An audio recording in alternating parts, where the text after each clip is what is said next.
Hi everyone, this is Melissa Robbins.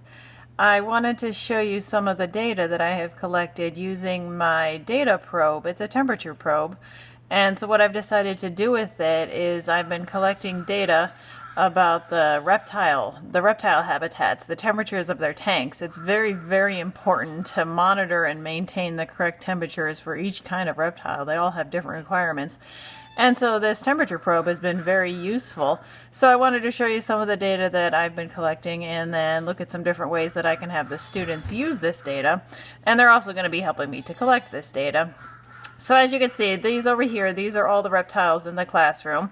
And these are the areas that I'm looking at. Like the basking spots are very, very important. The nighttime temperatures, cooler zones.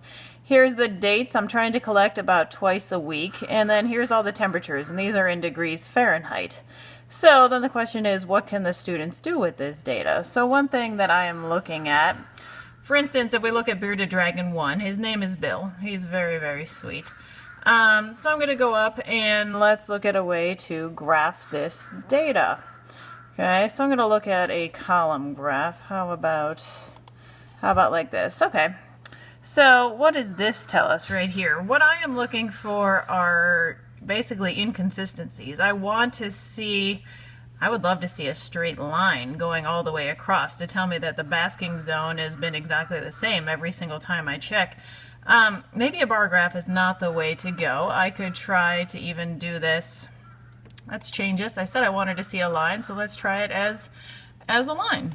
Okay, this is better. Okay, so I could see that we do have some dips here. It goes down a little bit. It does go back up. This red, this is the cooler zone, is going down. So this is just the data that the students can look at, and then they can see what's going on. For instance, I would like them to figure out why that this day it was lower than the rest when it's the exact same light bulb, the exact same spot. So what is affecting that? I'm also curious how much time the animals spend in the basking zone, how much time they spend, say, in the cooler zone. These are all things that the students can help me to look at. Okay, so I will get out of here. So just different things that I've been testing. It's interesting to see, to compare one bearded dragon to the other one, to look at the monitor.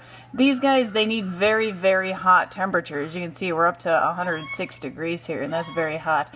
So I do have to monitor this and have to maintain these temperatures.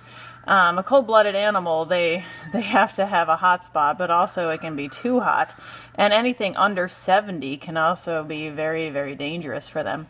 So things to look at for the students to help me look at, and I will be collecting this data with the students using the temperature probe, and I'll probably set that lesson up for next week as to how I would have the students help me collect these temperatures. So thanks for watching. Bye.